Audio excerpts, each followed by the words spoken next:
माझं Solapur news channel.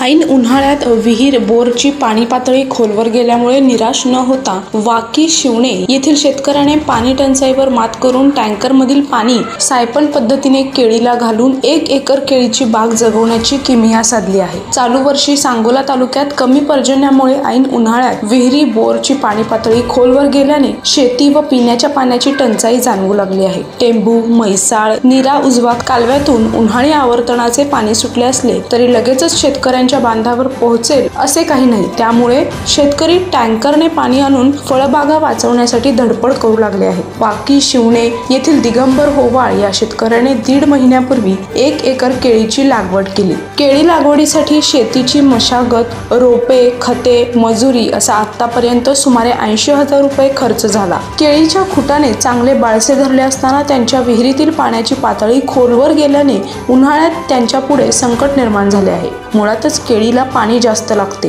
त्यामुळे त्यांनी बोर घेतला, पण त्यास पाणी लागले नसल्याने खर्च वाया गेला। म्हणून 1,500 रुपयांप्रमाणे 2 टँकर पाणी 1 दिवसाआड घेऊन केळीचा प्लॉट जगवण्यासाठी दिगंबर होवाळ यांची धडपड सुरू आहे।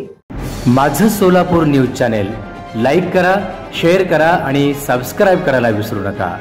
माझं सोलापूर न्यूज चॅनल।